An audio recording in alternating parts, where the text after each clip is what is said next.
All right, welcome back to Never Less Than Ill podcast, your number one source for celebrating the underappreciated, the overlooked artists here in hip hop.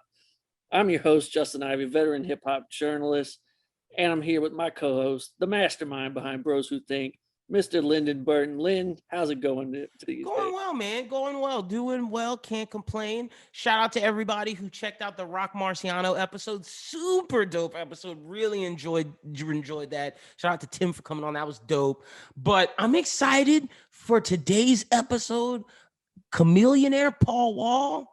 That's a good era of hip hop, Justin. Yes. We're going to take a trip to Houston on this one and covering two of the guys really that helped the boom in the mid 2000s and became stars. Obviously, they started as a duo, so that's why we wanted to combine them on this one, because really, you know, we could devote whole episodes to just their solo careers, but that's how we wanted to do it. And with Houston being the topic, I had to go to my main man, Brandon Caldwell from Houston. I've come up with him in this writing world, and I couldn't think of anybody better to delve deep into two of the main guys of Houston's in the 2000s. So why don't we hop right into that conversation with Brandon right now?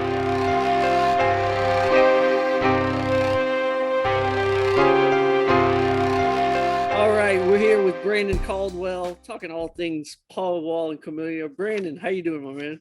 I am great, Justin. Long time no see. It's been a while. Me and you have caught shows, whether they be in New Orleans or they be in Houston. We were writing buddies for about a good 7 months and change. And, you know, it's pandemic life is a little different, even if there is, you know, it's supposedly over, but there's variants that say, not so fast, buddy. Absolutely. We're getting this reality check of life this last year, but always good to get into a little hip hop talk with you, and always, man. Yeah, appreciate that. And then, man, you know, for our first Houston's artist, man, I had to go to you. So yeah, I'm glad. I mean, look, considering what today was, I was like, let me just go ahead and pull out the Swishahouse t-shirt because you know, our story starts there somewhat, and then it leads to arguably one of the best duo records in state history with Get Your Mind Correct, to, you know, two outstanding solo careers. And now one is a whole ass venture capitalist, and the other one, it could run for mayor of Houston and get a sizable amount of vote. So nice.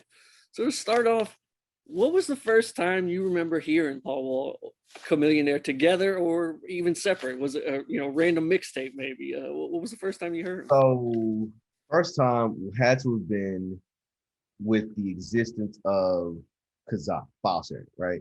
Because at the time, like, I didn't know anybody who had burned Swishahouse tapes or bought Swishahouse tapes, because again, I was like 11, 12 years old when these things started happening, right? So you start downloading files, and then when you hear Paul rap, and I'll never forget it, it was a freestyle. I think it's called P Baby on streaming services. And he went, what it do is Paul Welligan, rhyme like a pelican. Inside my skin got a Versace skeleton, pocket full of gelatin. And it just built from there, right? Can I remember the horns and how it went? And I'm like, And then I heard a freestyle with a real Slim Shady, you know, Screw and Chop. And he said, it's the real Paul Wall. Now, the way he said it had me question. I was like, is it Paul Wall or Pow Wow? Like, how does this work, right? And then you have him backdoor Chamillionaire. So again, like, going through the file sharing, I was literally just kind of scavenging, like, okay, let me find the next one, let me find the next one, let me find the next one. And lo and behold, I was listening to the radio and I hear, you know, In Love With My Money. And I'm like, this is like the richest, most braggadocious, ridiculous song I've ever heard. And it's a white dude from the North Side and his best friend, and they are having a ball. And they're under Mad Hatter, you say? Oh, we have something here. I'm here for it. Nice. Yes, that was similar to my introduction to them too. Was just, you know, might have been LimeWire maybe, you know, also but just finding like random songs like that in those early days. But yeah, you bring up them being signed to Mad Hatter. I think one of the real interesting parts of their story is how these guys literally were starting at the bottom, Right. in terms of the record label industry. These Mhm. guys were on the street team. They Yeah, were definitely. they were working on the street team for Swishahouse. Yep. And man, can you just talk a little about what Swishahouse meant to the city and how it kind of started to develop and create its own legacy in that aftermath of DJ Screw's passing? Right. So the beauty of Swishahouse is that a lot of people saw it as a Chop the Screw offshoot of what Screw was doing on the South Side. So you have this collective North Side artists and DJs like OG Ron C and Michael Watts, and you had neighborhood superstars like Slim Thug, for example, or God dang it, come on, Brandon, Lil Mario. So you had that happen. So Mario had one of the big hits with Big Ballin', and then after that, you know, Slim literally has arguably the most defiant um, record by the Swishahouse, which is, the Before the Kappa opener. And what they did was where Screwed Up Click utilized the format of tapes and Max Hills became like the thing for them. Swishahouse said, nah, we're gonna go with a wholesale distributor and we're gonna get these tapes and we're gonna drive these tapes all over the state.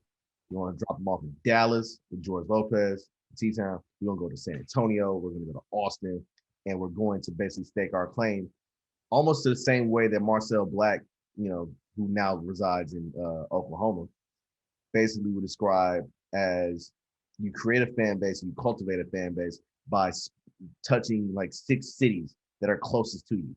So in Texas, as you already know, like you can literally go platinum and you can go become famous, world famous, just by staying in the state.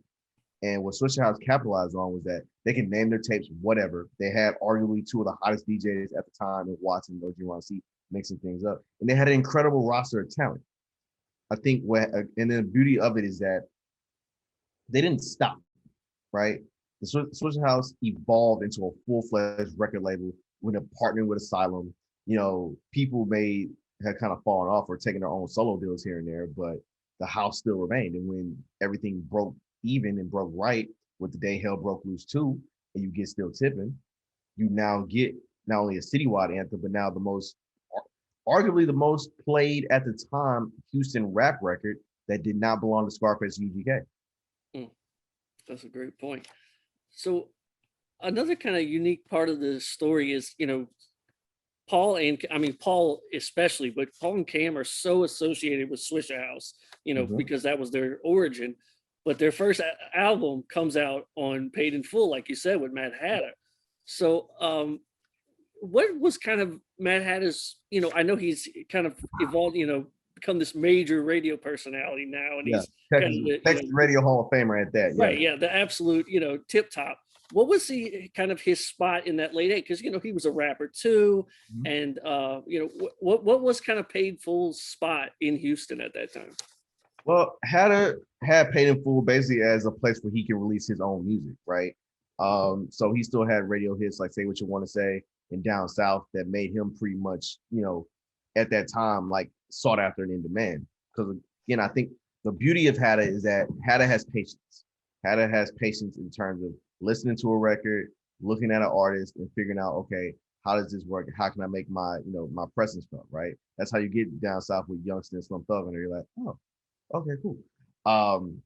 So then how it translates is how it then becomes the guy on the radio station. Like there's from him being there for Jason's lyric, but then when you turn on 97.9, that's Hatter, like 100%. Like in the afternoons, it's him and J-Mac, they're going.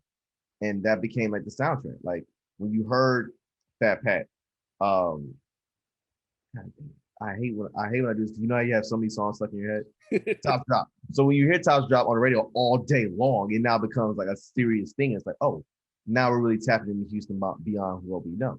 So when it comes to Paid in Full, Paul and Cham is like, well, hell, if Mad Hatter is co-signing us and Mad Hatter wants to push us in a way that at least has a bit of distribution attached, because you can try and say like you sold like X amount of records with Swishahouse, but there's no way like really tracking it, right? It's not gonna hit a Billboard chart. It's not gonna be like, oh, we can do this and the third, right? So basically partnering together, like, oh yeah, this makes sense, right? Because now you're with one of the forefathers now of Houston hip hop in terms of media and also an artist sense, but also now it's like we're legit, like we're a legitimized artist. Like I think Paul and Cham kind of beat everybody to the punch, and when they released their joint album, and the only thing is, I remember I was talking to Paul about this last year. The only thing holding them back is they didn't have necessarily a budget to like, jump on BET with a whole video for Love of My Money. And I think about it, it's 2021. They can still do it. You just now have to get Paul to, rap again. That's all. Not Paul, I can. You have to get Cham to rap again for a serious basis. But again, I think the evolution of both men has come in such a way that you even see it with Hatta. Hatta's now giving back, and he works at Texas Southern University, and they have a radio show. They have a radio show there called The Vibe, whole station that is geared towards hip hop and R&B, and it's done in a way that Hatta would want to do it. So, 2002, we get the album "Get Your Mind Correct," and this is it's become a classic. This is one of the really essential Houston records. What was the first time, you mentioned hearing In Love With My Money. What was the first time you heard the full album, and what was kind of your initial impressions of it? Full album, I literally found a zip file of it. I think it was maybe the 2002. So that was 8th grade for me.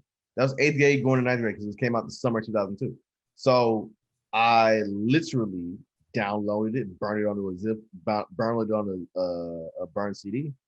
And I just rolled with it, and I just kept going through different records, seeing what worked for me. I love Paul Skip talking about, not Paul Skip, Lou Hawk, may he rest in peace, talking about the Astrodome gonna be called the Lou Hawk Dome. I loved it. And then my favorite record on there that was not In Love With My Money is The Other Day, where basically Paul goes off and actually touches on things that he doesn't like talking about on records.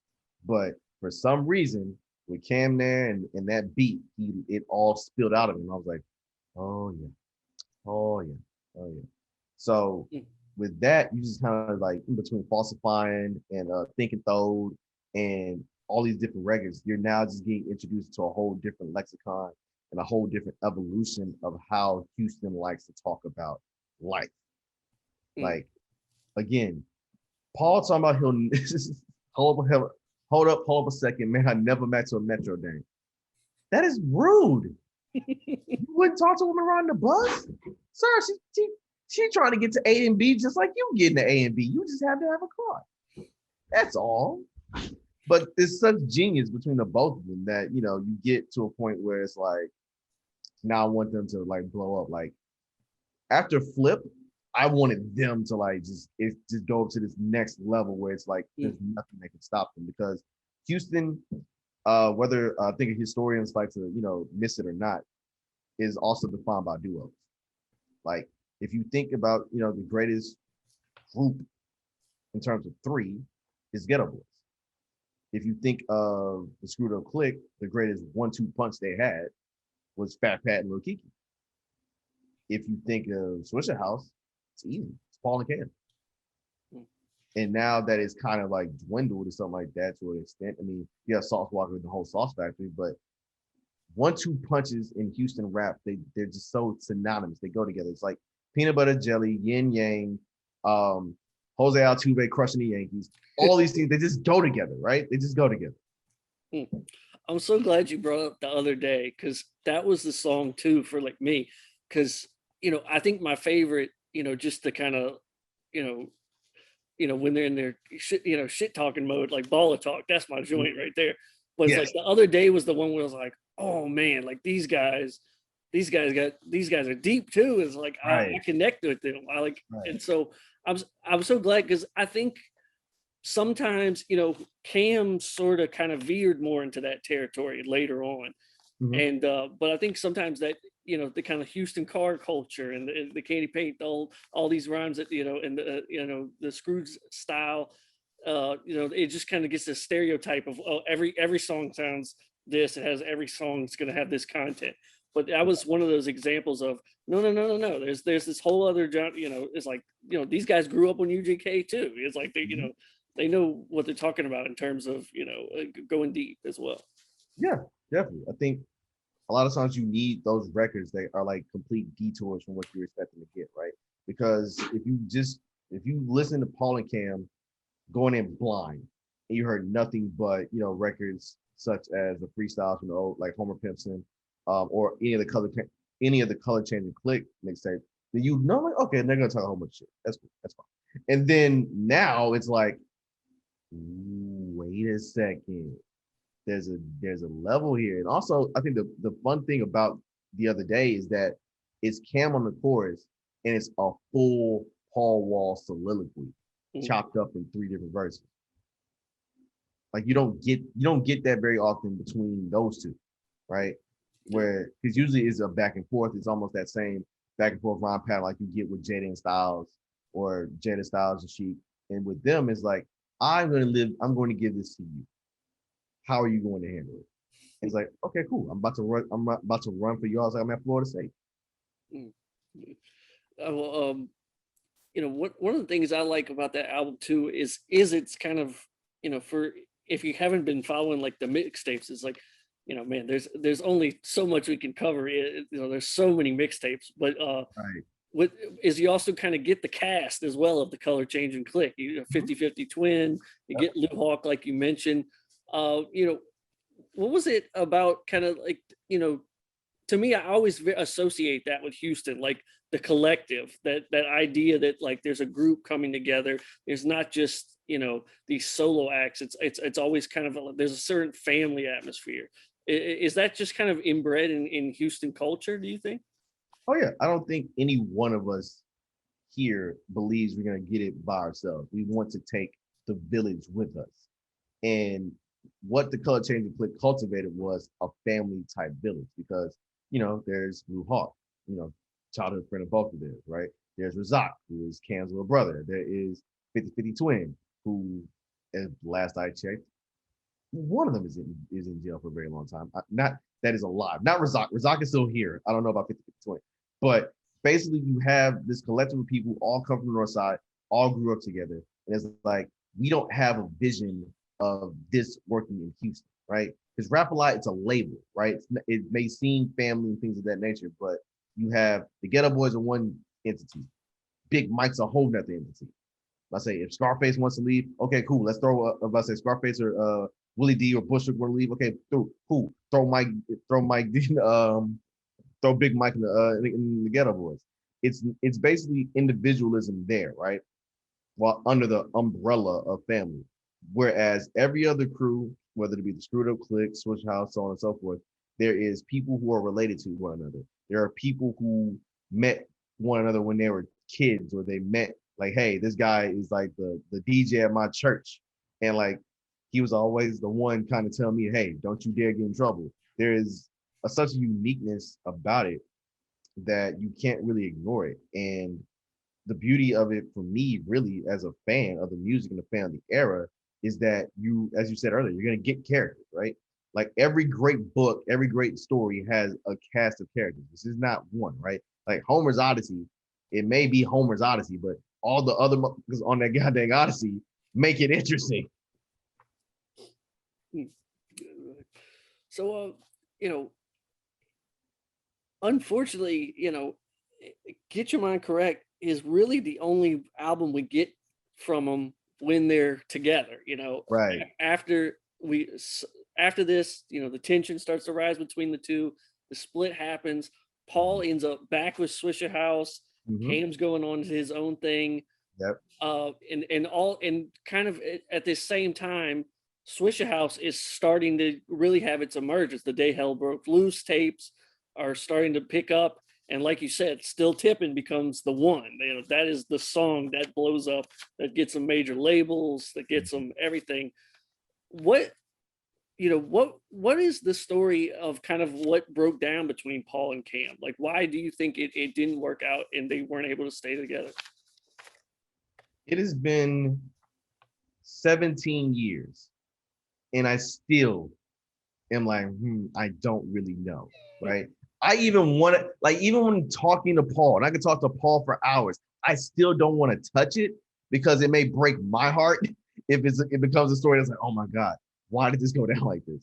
So to me, in like from just a bird's eye view as a fan, I just looked at it as creative differences, like where you want to go one way with it, going another way, and you just happen to see it in how they kind of retooled their careers, so to speak.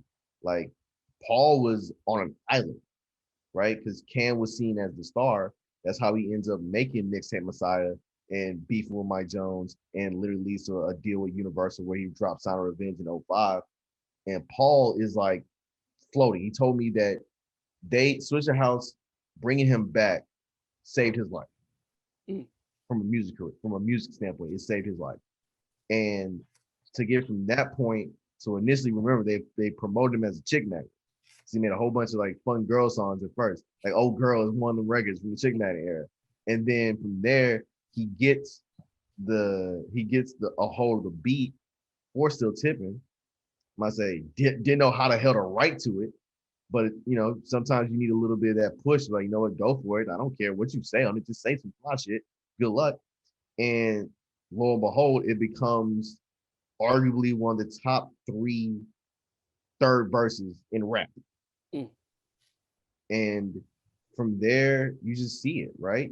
Even if they piece together an album called Controversy Sales with a little flip verse attached between the both of them, and Lord, it was very militaristic. I Do was such a militaristic song. It literally popped in my head because I was like, oh, because I saw it like on File Share, like, oh, should we get a new Paul Wall Chamillionaire album? Yes. And then this is around the time I started shaping my actually read between the tea leaves and actually like pay attention to hip hop, like gossip and things of that nature. Just like, oh no, this isn't legit. This is facsimile Paul and Cam. This ain't like real Paul and Cam. So, it was weird, not getting that proper sophomore effort or getting a follow-up, or hell, even getting music videos to properly, not even piece together, properly give a look and an idea of what they do. Because for a lot of people,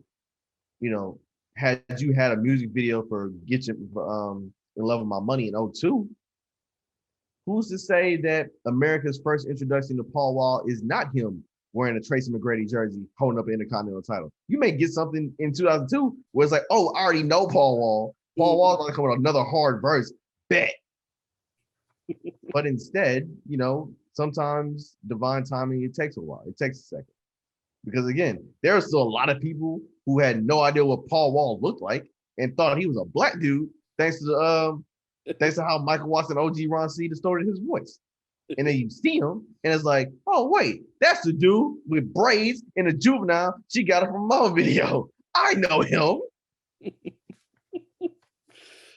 I'm glad you brought up the song "True" because with Flip, because I found that one too. Like it was, I think Cam might have even put it on like a mixtape that he had too, and it was like, and I was that same way. Promoted it like it was like, oh shit, it's a real Paul Cam thing. You like you get the whole fry, you get the fry from Futurama meme going in your face like.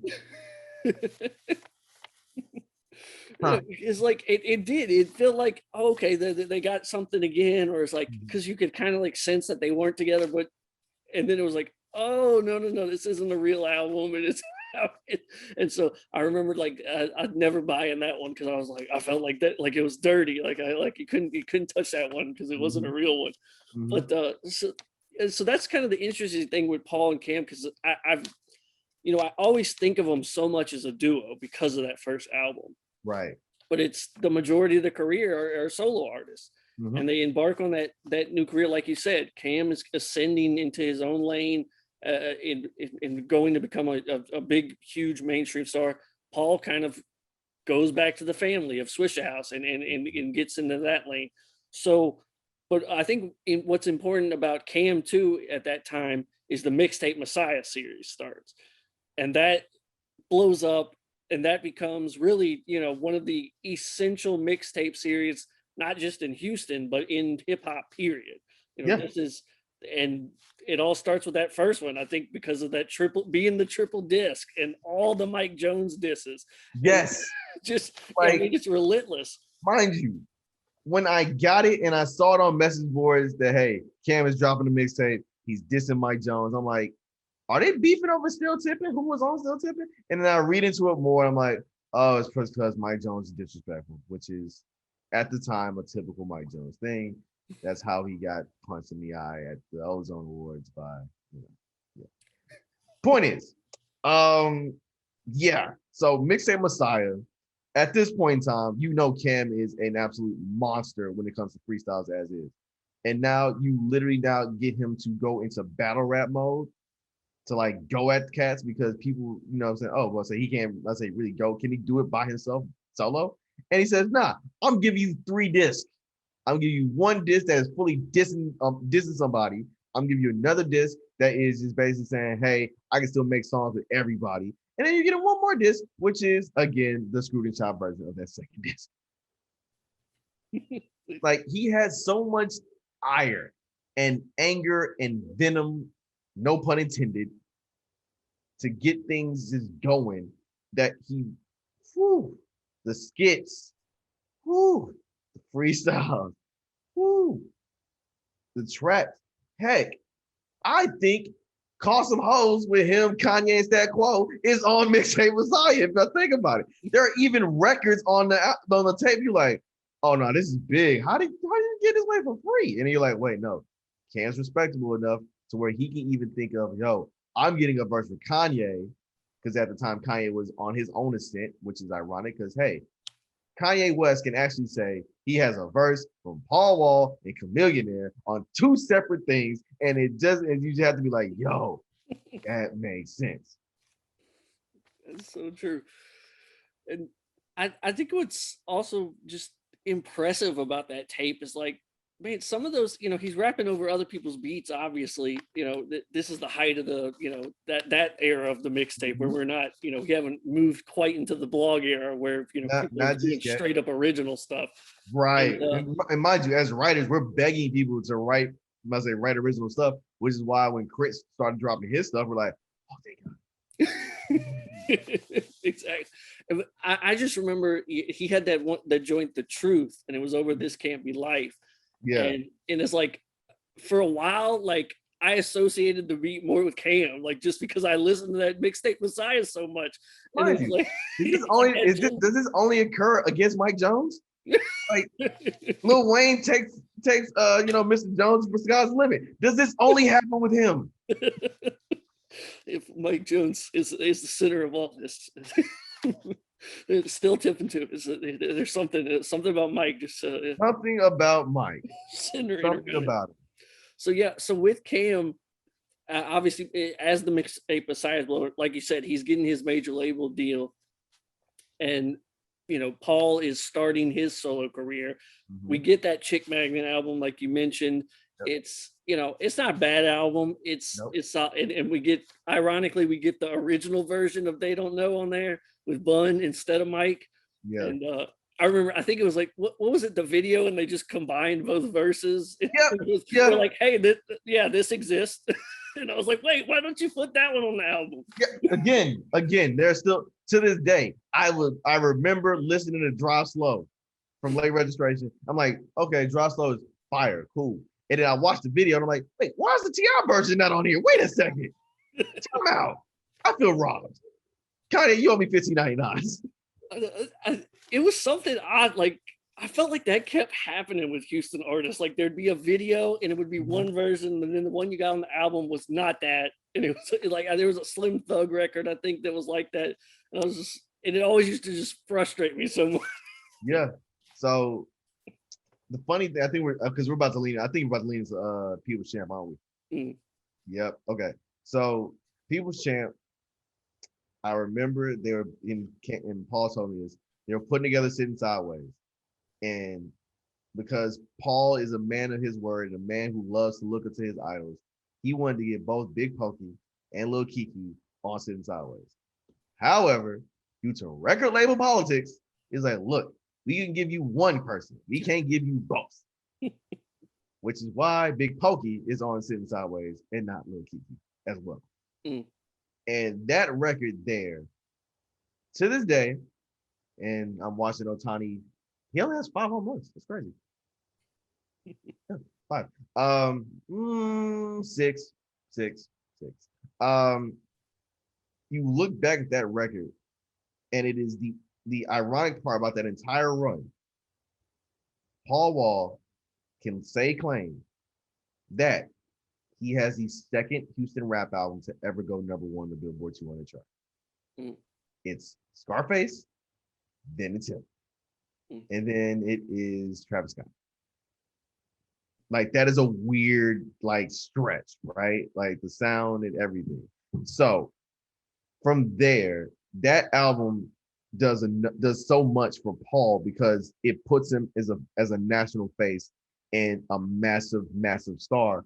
Not only because he's the white guy who can rap, he's the white guy with a flashy ass grill, and everybody loves him because he's one of the most personable people ever, right? Like, you can't get enough of him whatsoever. Even now, as he's become like an elder statesman OG type, it's like, oh no, like, I need Paul Wall. Like, can I talk to Paul Wall? And Paul Wall is gracious enough to have a full conversation with you. Like, it don't matter what. So it's crazy how that happens, man. It's crazy how, again, him going back home to Swishahouse helps fuel arguably one of, if not the like biggest album of his career. And then from there, he just kind of maintains his platitude as being a great artist. You know, maybe he doesn't get like the same type of acclaim that he did, but then also, you know, his guest verses are going to hit. You throw on Grills with him and Nelly, it's gonna work. If you throw on Drive Slow, it's gonna work. Busybody, him and Webby and Lil Fat, that also works. Like, Paul, even in the second age, the second decade of him being a major player, Swinging in the Rain. Mm. Like, that is a definitive tracking record. Oh, hey, King Griffey Jr. Didn't know you're here.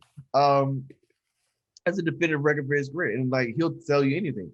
Like, as much as he loves like creating new music and working with different people, everybody wants to bring it back to 05. Everybody wants to just bring it back to that sound, that era, and that feeling because, hey, it brings love and affection. Mm. Yeah, I mean, I think that's such a great point, is that when you think of Paul's career, I mean, so much of it is just so many of people's memories and associations with him are so ingrained with 2005. It's just, it permeates everything about his career. And I think another cool thing, like you mentioned, was that era of artists, you know, Paul and Cham and Mike and Slim, they had this amazing reverence for Houston's history. And Right. it's like you said, is that he wanted to get Kiki on there. He I mean, who for their big breakthrough record is thinking, I gotta get Big Pokey on there? Like, nobody. I gotta get the guys who inspired me to rap, right? It's like, that's just, you know, it's for like, that's so foreign now, but it's like that like, it makes sense. I think those guys honestly deserve a lot of credit for almost educating people outside of Texas about Houston, because it's like, you know, it's the Ghetto Boys, it's UGK, it's you know, Scarface as a solo artist, and then, you know, maybe like Want to Be a Baller, you know, like people would just have these very like cursory ideas of what Houston was. It's like these guys were like, no, we're gonna take you through all the tapes, and we're gonna go through this we're gonna make sure you know these guys. And you know, and even Swishahouse, like Swishahouse leads to kind of Lil Kiki's second act of his career. Yeah. And I just always loved that about them, because it's like, as somebody who's, you know, has that historian type of mindset on hip hop, is like, that's what I loved about those guys in Houston, was there's just, they were so dedicated to it. Yeah, the beauty, like, again, I haven't used the word, the beauty of it, because again, it's such a fun thing to say. It's a fun colloquialism I like to use. With Swishahouse, again, they built off of what was already established with Screw, and how the workings of the Screwed Up Click made it arguably the most pioneering and changing sound and defining sound to this day in Houston hip hop. So what the Swishahouse represented for the next generation is like, now I want to work with guys who were part of the Swishahouse. And you want to see people flex. You want to see people have like this type of fun, which is why I think Swishahouse has such a reference, not only just in Houston, but Dallas as well. Like Drinking My Cup, like you can play that record in Dallas and it still gets the same type of love as it were in Houston, right? You can literally see Paul Wall. Heck, tomorrow they're having a full 713 concert, and guess who's on the bill with Paul Wall? Lil Kiki and Big Pokey. So we might actually get the real versus Sid Sideways. Fingers crossed. If that happens, I think in the large in a macro sense, it just shows that you give flowers and you give honor to those who kind of paved the way for you and kind of opened up the door for you, because in the beginning there was no house. No pun intended, right? There's no house on how to actually do this music thing in Houston. Like Jay Prince had Rap a Lot, cool. But how I want to do it, there is no look for this. So now it's like, you know what? Let me go ahead and make something of my own and make it work. So then you have Screw. And then you have the Swishahouse. And you have all the labels afterwards and little cants and clicks that try to make up in their own variation of way, only because of what has been set forth before with Screw to Click, and Swishahouse.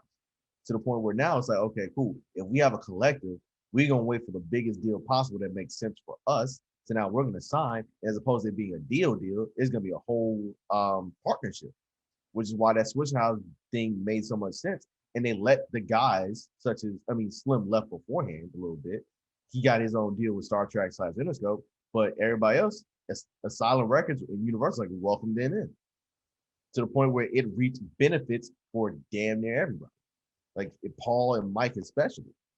Like Lil Kiki in terms of a major label situation, maybe not so much, but it literally gave him a greater credence, because you get I'm a G with him, Birdman, right? You get other records like, dang, Kiki has now flipped his whole mantra up from being the guy who gave you every single bit of lingo about Houston and about car culture here, to now he's basically giving you TED Talks on tapes. And they're fire, by the way. They're still fire. The man never lost a step. Absolutely.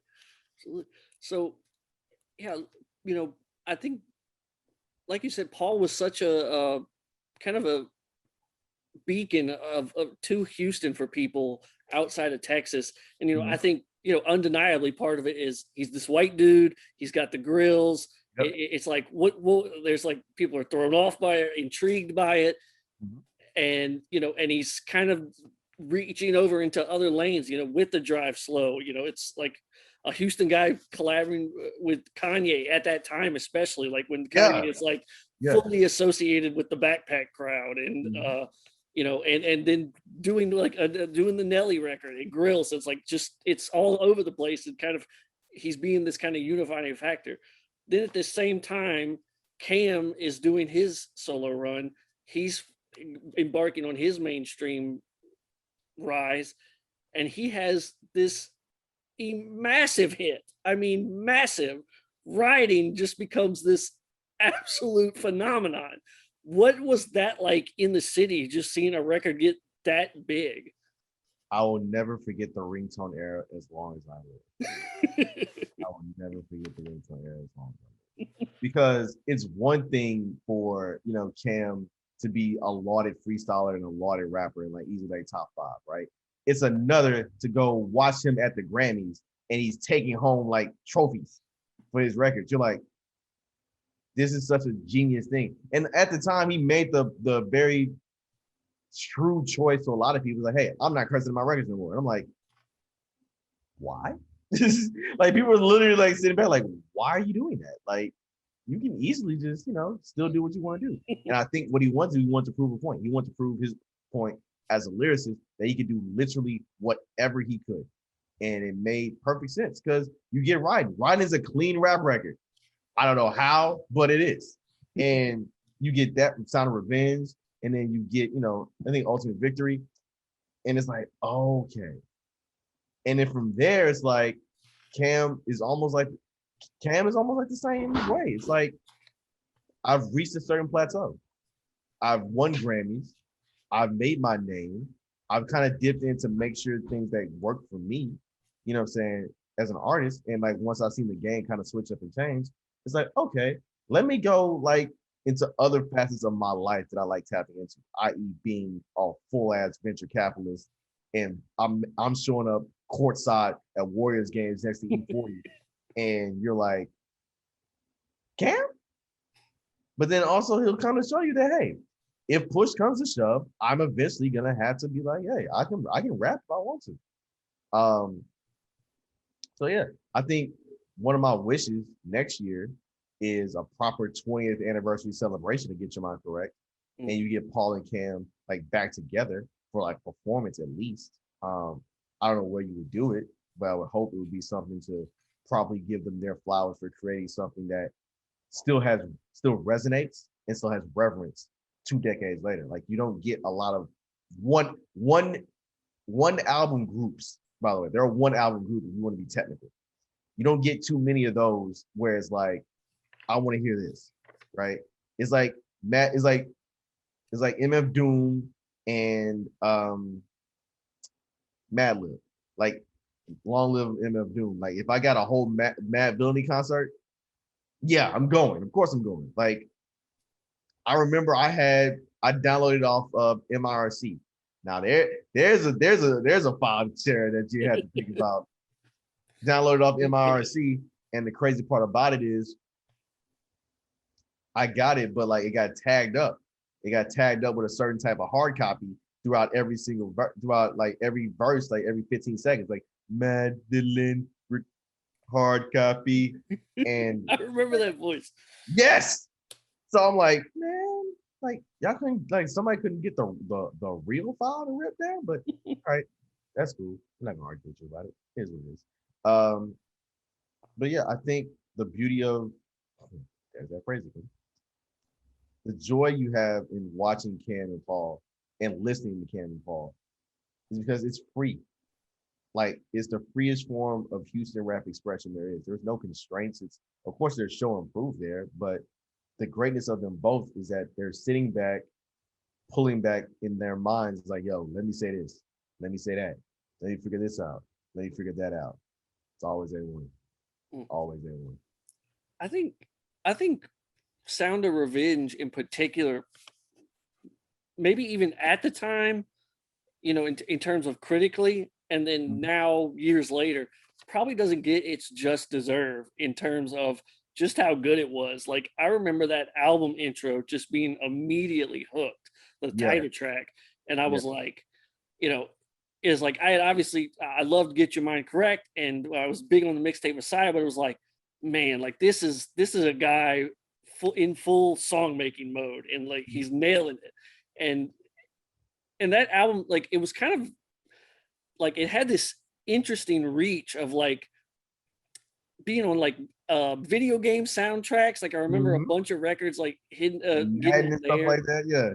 And then like, and it was almost like he had too much content for this album, because I remember they had this bonus disc, and I loved the bonus disc like almost as much as the album, because he had like Bad Guy on there and Hate in Your Eyes, and it was like, I was like, man, like he just pulled out all the stops on this album, and it's like, you know, Scarface on Rain, and Wayne at that time, you know, this is like Wayne right as he's, you know, reaching his pinnacle. On Plaza Sky. Like, yeah. Boy in My Life is a crazy one to end, like it's a crazy one, it's a penultimate track. But the nuts aspect about it, mind you, the lead single Turn It Up is first. Then Riding comes right after. And it doesn't slow up for Cam after that. It's literally, yeah, we're at a certain level, we're not going back down anymore. Sorry, have fun. So then you end up seeing him on Sierra Records, and it's like, wow, this guy's a freaking star now. That's crazy. That's crazy. And now it's like, hey, we'll go ahead and get like, you know, his greatest rap. But okay. Yeah, it was. I mean, yeah, it was honestly like just impressive to watch just as a fan, because it was like, man, this guy is just blowing up before your eyes and ascending, And, obviously I'm not in Texas, but it's like being right next door. It was like, oh my God. It's like, because, Boosie was kind of breaking through around that time. It's like, it just felt like this region, I get, the Bayou region is like, Yeah. there was finally some attention coming to it, after all these years. Snap. I forgot. Backup Plan was on that Controversy Sales album too. Devin the Dude. Devin the Dude, man. Oh, yeah, it's always good to bring up Devin the Dude. But what was kind of cool too, the way I would always associate Paul and Cam as this duo was like, it almost felt like they were running parallel. It's like, both those albums come up in 2005, and then their next ones both come out in 2007. Mm-hmm. And, you mentioned Ultimate Victory. That's such a, it's sort of a fascinating album because, like you said, he jumps full into the no cursing and I'm like completely clean. And it was such an oddity at that time, it's like you look at it now and it's like, it makes perfect sense. Like for an album to be like that, to be on Spotify and like kids could stream it like crazy. And like, but like that at that time, it was like, what's he doing? But I also felt like Cam was almost sort of looking to prove himself in a way, like in the maybe the purest hip hop crowd, because it was, Mixtape Messiah, like he has hip hop warning. He's kind of addressing Nas's hip hop is dead stuff. Mm-hmm. And then Hip Hop Police, he gets Slick Rick, like you can't get a more like right, you can't. But also, I remember the criticism he got over Hip Hop Police because it felt like he was trying. So a lot of people, they said like, oh, it's like he's trying to recreate Riding all over again to get that type of thing. But also, Won't Let You Down is on that record too. So it's almost like it's not even a sophomore slump. Really, it's more like a this is a fascinating. It's like, oh, this is fascinating. That's all you can say about it. It's a fascinating record that at times doesn't get its just due, but also at the same time is going like, that's an interesting choice here. Some interesting choices here. And then, hey, the guest list is 07, if you think about it. Bun's on there, Wayne's on there again. And you're like, oh, this makes total sense. This makes total sense. Because again, I think leaning into who your faves are and who makes sense in terms of like, oh, we're making a record, by all means, go for it. What makes me laugh a little bit is we're talking about guys who used to be on the street team for Cash Money. And now they're like making records with like the guy who brought Cash Money back from the dead. After Juvenile left, and this, it was looking a little shaky. And then Wayne put the whole label on his back. And now, as you can see, they are amongst one of the greatest labels ever. We already were, but now it's like, oh no, like just go down the list. You got Wayne, Drake, Nicki, Juvie, who releases who's back on the label and decided to release a whole vaccine rap. That thing up. Which backs that thing up, which I didn't realize until I saw the press release, and I kind of like put two and two together. I was like, holy crap, this really is the first time No Limit and Cash Money have gotten together to record something. I was offended, sir, because I had to think about it. I'm like, how many times have I wanted to just check out, Juvenile on some KLC tracks, huh? Like, how about you give me Mystical on Manny Fresh? Give me Fiend on Manny Fresh.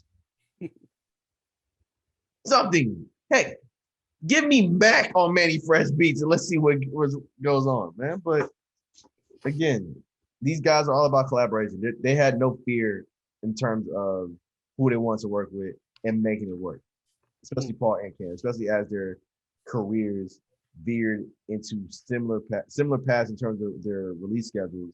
But then also you notice how one kind of stuck to like, I'm not making traditional albums no more, and I'm releasing all these mixtape messiahs. And the other one is I'm saying I'm releasing traditional albums, but they about to be Houston as hell. You just have to deal with it. Exactly.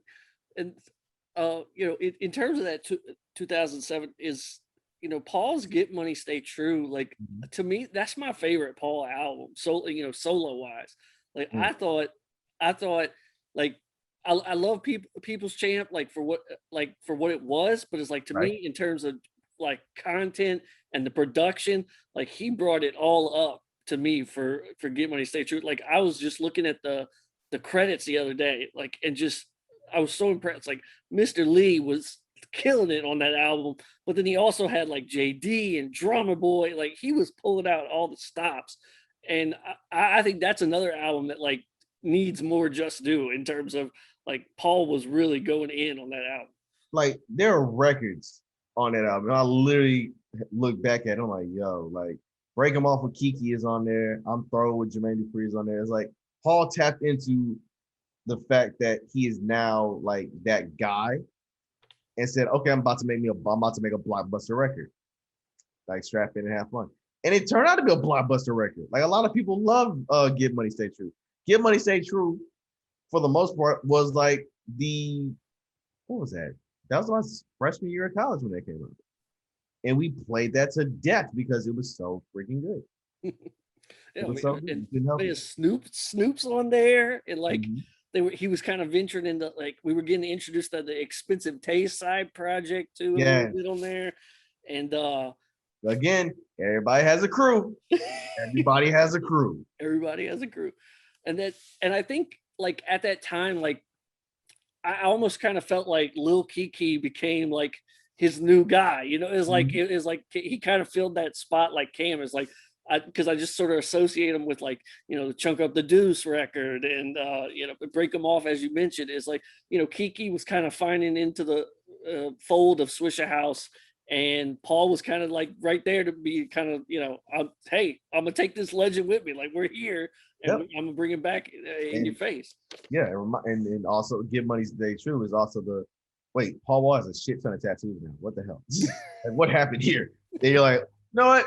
Nah, all right. That's interesting. So again, it was so funny. It was so funny. When you're the people's champ, you kind of get to make your own rules and make your own stats on how you want to make this pop. And for the both of them, it was like, okay, we're just gonna go ahead and make a record that is again true to Houston, but also have all these big names that make it fit and make it work. Because otherwise, it's like not gonna be the same. Like Yeah, that joint bang and screw like that's always gonna be like one of my favorite Paul Wall songs. Like I love the way he put that together. So that kind of after those albums, like this is where I feel like they're on this parallel path, and this is where it breaks completely as they start going off. As you touched on, Paul starts going into album after album. It's like Fast Life, and then Heart of a Champion. It's boom boom. Cam starts settling back into I'm gonna do the mixtape Messiahs, and he's talking about this Venom album's coming, and it never seems to surface. He leaves the major label. We start getting EPs and things like that.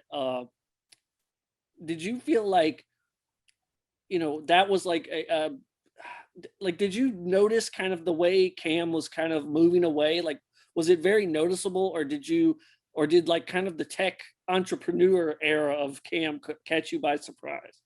I think Cam, when they launched the Color Changin Click website, that you kind of knew it was there, but you didn't know it was going to be to this level of extent, right? You didn't know it was going to be, oh, I'm going to take my money that I made from rap and from also from like doing like real estate and things of that nature in Houston, and I wanted to make it translate to being here in Silicon Valley, making these moves as well.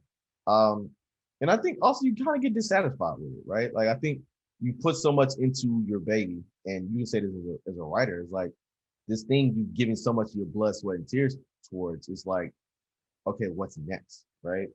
Like I've already made a breakthrough story. I've already hit like a major plateau in terms of a feature or a cover story, and I basically put my guys on from my area and giving them props and giving them respect in ways that a lot of people before me didn't. So with Cam, the Mixtape Messiah series, it served its purpose. Like the first one is always going to be the classic. The second one is like, okay, let's get back to basics.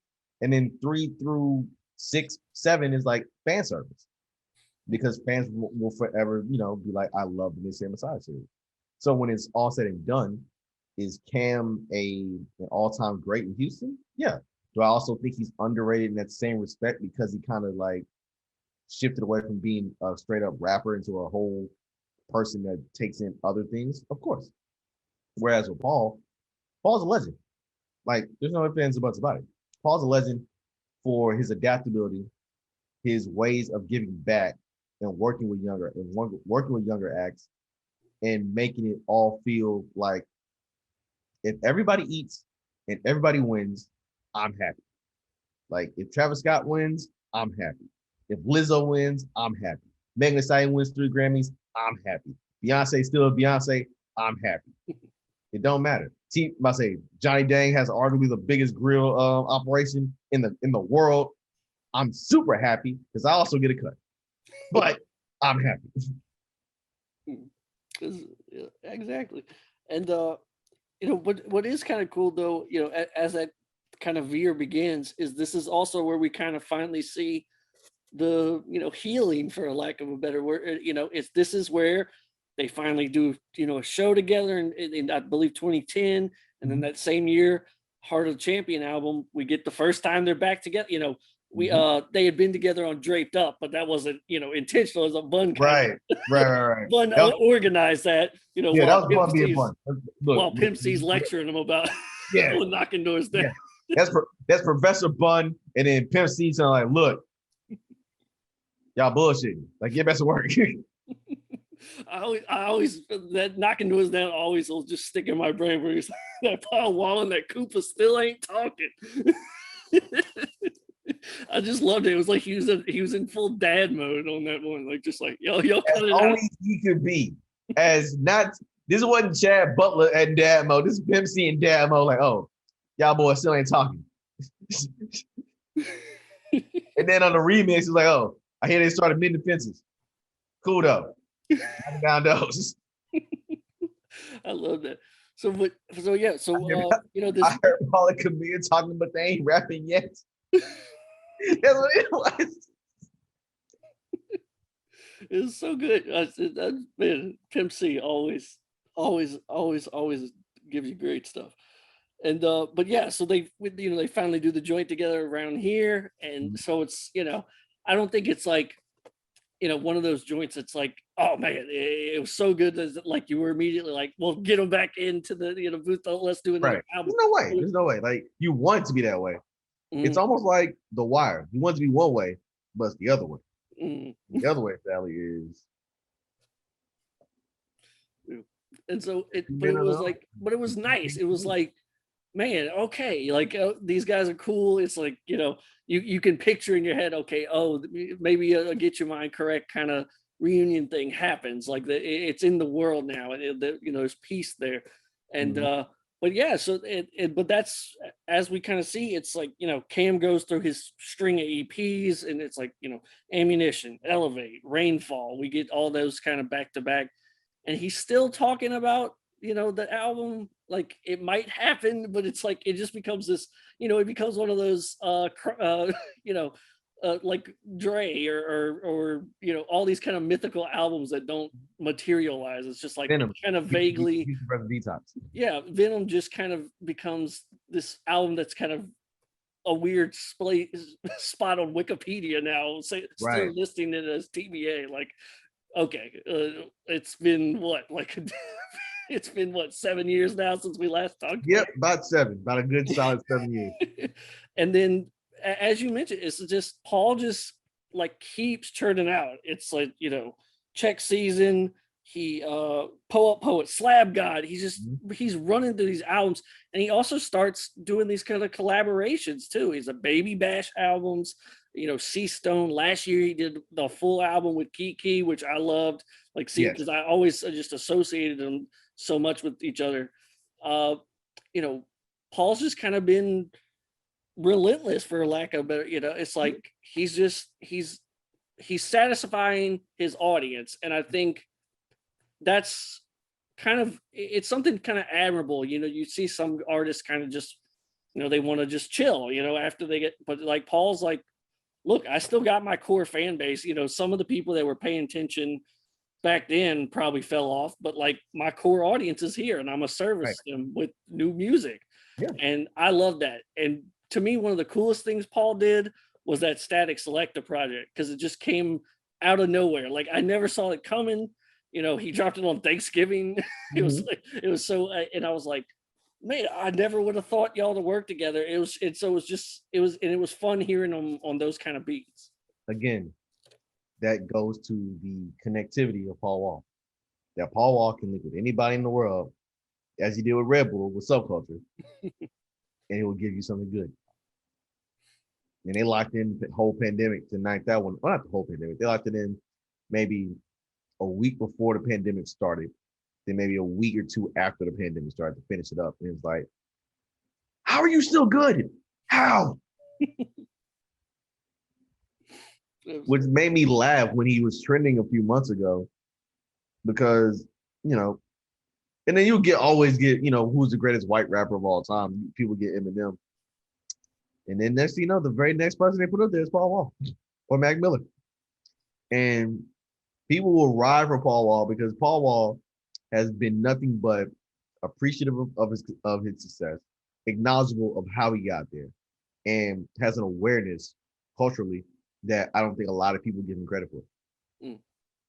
Yeah, I mean, especially I think, when you had the moments like Harvey and something like, obviously Trey was on, was doing incredible work. I mean, just, and still is, just straight up saving lives. But it's like when you think of those kind of artists stepping up as kind of ambassadors for the city, it's like, Paul's up there with Bun now. Like you think of like when invited to repping the Astros so hard. Like just it's like Paul is a straight up ambassador for Houston now. It's like there's no denying it. He's beyond just the rapper. Right. I think the amazing thing about it is Paul was the one that kind of showed us how to get into the recording academy, because he was chapter president for a while.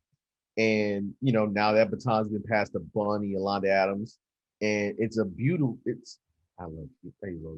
it's amazing. It's really amazing just to watch it all unfurl in terms of, again, these are the many ways Paul finds ways to give back. The many aspects of Paul Wall is inked into his skin.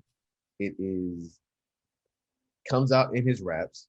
And the same with Cam. Cam finds ways to give back to emerging tech startups, whether it be here in Houston or around the world. I think the both of them understood a long time ago, like giving back and being personable in that way wins far more than being,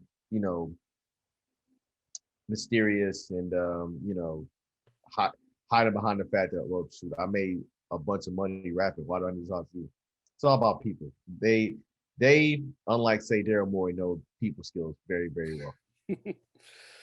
So, yeah, I think, like, in terms of Cam, I think an important part of his legacy, too, is sort of showing that there is another chapter, is like the idea that, if you don't want to be in artist for life mode, if you have that major label success, there's something to do with that money. You can find a way to carve out a new lane for yourself.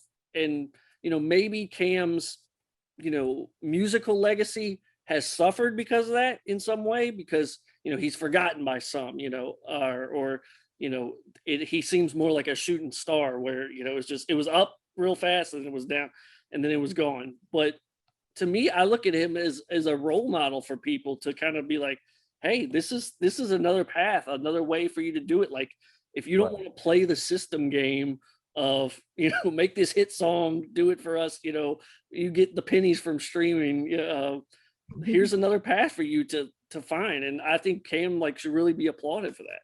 Yeah. Again, guy being ahead of the curve. Like, that's best way you can put it with Cam. Cam is always ahead of the curve, trying to make things work and make things sense. And if it makes sense for him, then guess what he's gonna do? Go hard and pay for it. I'm glad you brought it up earlier, because Swinging in the Rain is ironically the last time these two have collabed. That was the last. He was on a remix, yes. Yeah, it was the remix. Cam was on it, and it was so fun just to hear Cam on it, because it was like, you know, he had kind of moved away, and it was like a little reminder, like, no, pin game's still nice. And but yeah, like you said, we got you know, next year, the 20th anniversary coming up. It's are you excited about the idea of maybe these guys doing something again? Would you want to see it? Do you feel like, you know, there's lightning to be recaptured, or do you feel like, you know, maybe a reunion show is the best thing and just leave it be? Let Get Your Mind Correct be what this, you know, defines these guys. The only things I would want, as you said, I think I definitely would want the reunion show. Like y'all, if y'all wrap the entire Get Your Mind Correct at said show, by all means, one night only, perfect. Okay, great. If you make a video for In Love With My Money, even better, even better. I also think they've evolved in such a way as two men who, you know, childhood friends, that you don't necessarily need a brand new project for them. Like, they find ways to give you something good every 6 years, it seems. They're gonna give you a new single with them somehow, like, connected together, because again, their names are gonna forever be intertwined. It's Paul Wall Chamillionaire, like Chamillionaire and Paul Wall. Like, they're never going to be too far separate of one another, but it's going to be very appreciative of the fact that these two came together, kind of ran anchor leg for a lot of Swishahouse mixtapes, released a classic debut album, broke up like the Rockers, except neither one of them were Marty Jannetty. No one went through a window. Nobody went through a window. And they each had their own individual success in ways. They both came through the game and left on impact. And I think that's the best way to put it. And well, Brandon, thank you so much for doing this. I'm glad talking with you about Paul and Cam. Yeah, man. You let people know, you know, where to keep up with your work, where to follow you on social media. Yeah, you can follow me on Twitter at _BrandoC. I mostly share a lot of my work there. You can find me on Instagram at BrandoC. I haven't posted anything on my feed since the NBA play-in tournament, because I was at that same time I was helping you know, look over final presentations for a sports management class at the University of San Francisco. And yeah, I think what you guys are doing with this platform is giving flowers and giving credence, and also a lot of context to the things we love and things we grew up with. And that's dope. That's dope as hell, man. I think I knew you'd find your path. I knew you'd figure it out. And sure enough, look at you. Look at you. Exactly. Had to do it. Oh yeah. Especially we talking about the South. Oh yeah. You had to do it. Oh yeah. And it had to have you on it, of course. Dang. But man, thank you again, Brandon. And man, anybody, if you track down some of this, Brandon did a epic UGK piece for Pitchfork.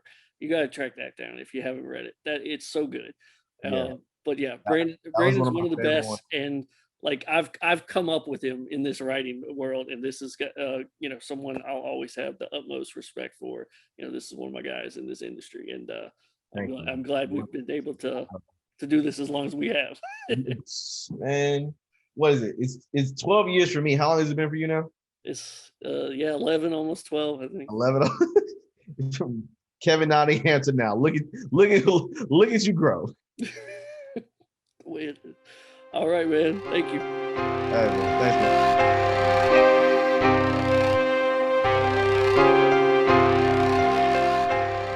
All right, what a great conversation about Paul Wall and Cam. Great going deep dive into their careers. Lynden, we unfortunately you had to miss that interview, but I want to get a little insight from you, man. What's your memories of, you know, Paul Wall and Cam from those days? See, this is the one that I was like the most upset I missed, because this is what I remember being in like middle school, listening to Slim Thug in my dad's car, which thus makes me find Mike Jones. I buy the CD. I'm on the bus jamming my Mike Jones, blaring it like out there.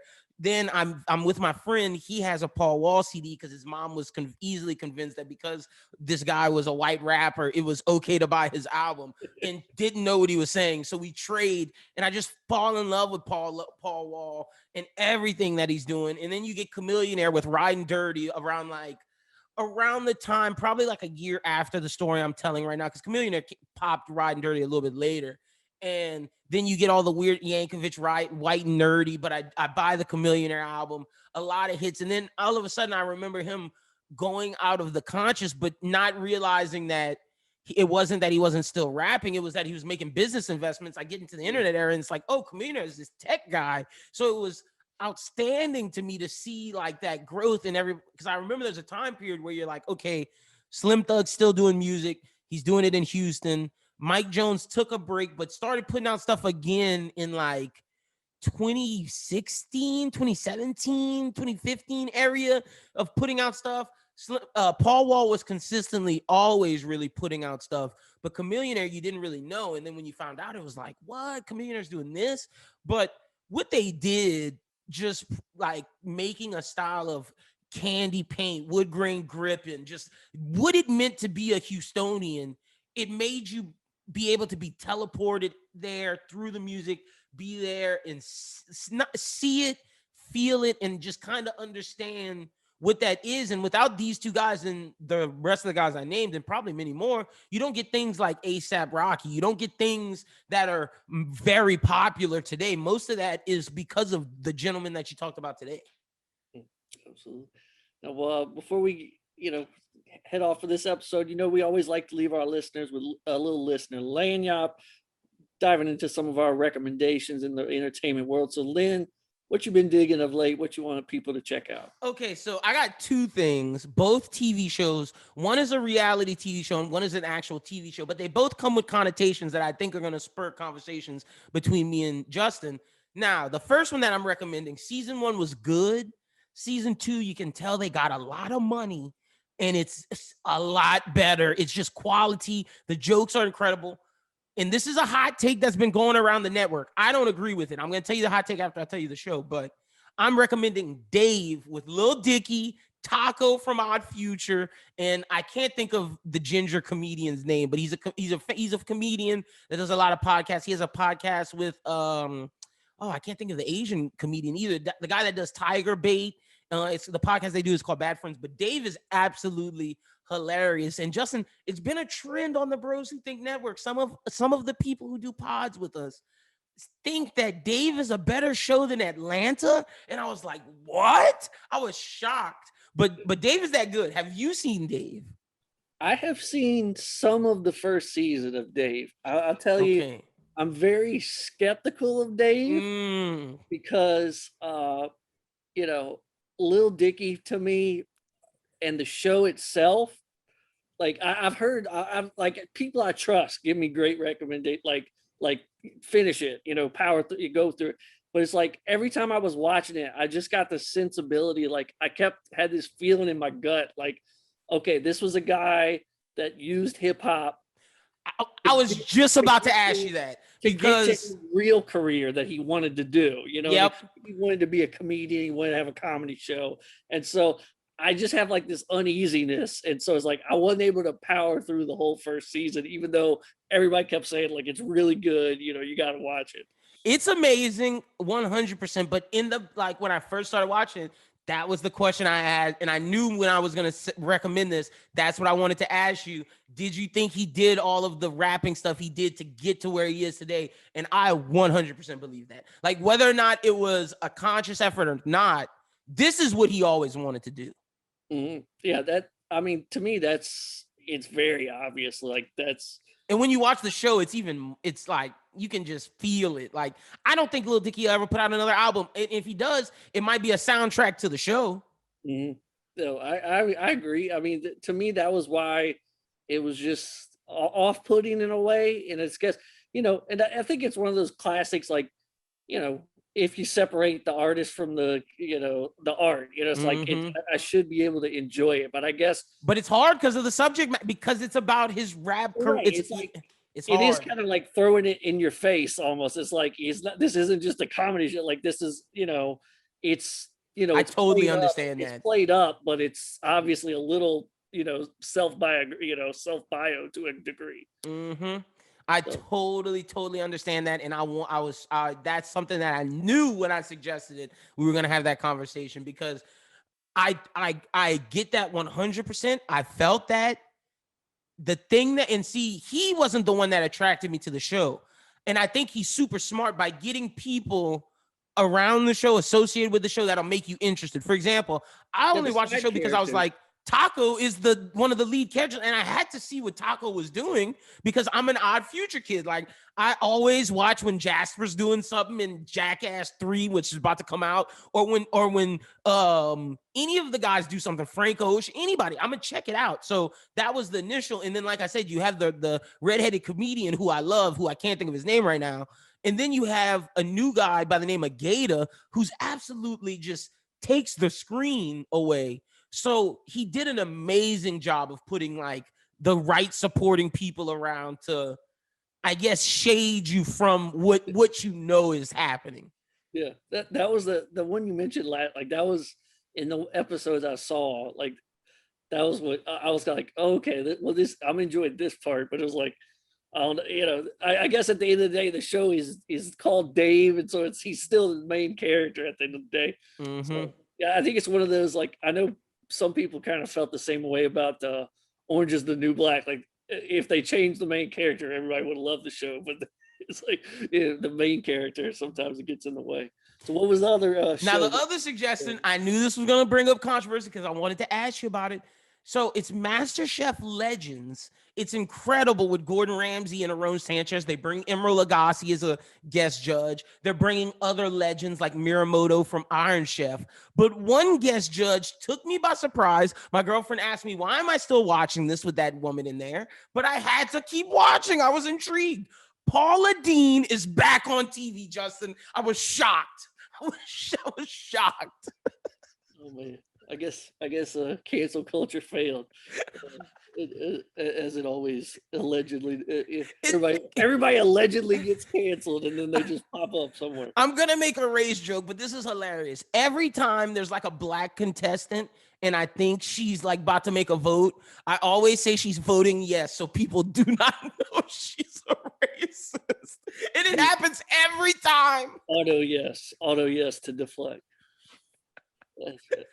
Yeah. Oh man, But it's a great show. Like, look, besides the Paula Deen factor, because if you can find humor in it, that's even good. But great cooking competition if you want a good reality TV show. MasterChef is. Okay, well, maybe maybe Emerald being there. Maybe He is. He's great. Like an offset. Paula Deen, but man, I didn't know a Paula Deen comeback was happening in 2021. I didn't know that either until I saw the show. I was shocked. Yeah. I guess you can't keep these certain people down for so somebody's gonna give them a job because they're crazy. And yeah, because they bring eyes. Like, look at me. Like, I'm suggesting on a pod that I do. Like, oh my gosh, Paula Deen is back. Even if you dislike what she is, people are still gonna see to just go see. So like, I get it. It's wrong, but I get it. It's wrong, but I get it. That's the message of everybody that was unsuccessfully canceled. Oh man, Paula Deen. Yeah. Super don't hire Paula Deen, people. Paula Deen. Learn to don't. I don't want to knock this show, but it's just like, I don't know. Let's hope they get enough bad feedback that they're like. I think they are. They're in hot. Like Gordon Ramsay's in hot water right now. All right. Well, on that note, I would go a complete 180 on my recommendations, and I'm going to say first a movie. Obviously, I'm a big horror buff. I just watched this movie called Censor, and is it Korean? It is not Korean. Okay. It's British. Okay. But it's set in the time of the video nasties era, which was like when Britain was being super strict about movies because they were thinking that if a kid saw a horror flick, and it would ruin them for they become some degenerate. And so it's a really interesting premise of this. It's this lady working in the censorship board, and so she keeps seeing nothing but those, and she's the one suggesting the cuts and stuff so these films can be used. And but it goes down it's more of a psychological movie. It's not like even though there is some kind of gore and stuff, it's not like a slasher type thing. It's more of a kind of where her head goes, and kind of like trauma and what it causes.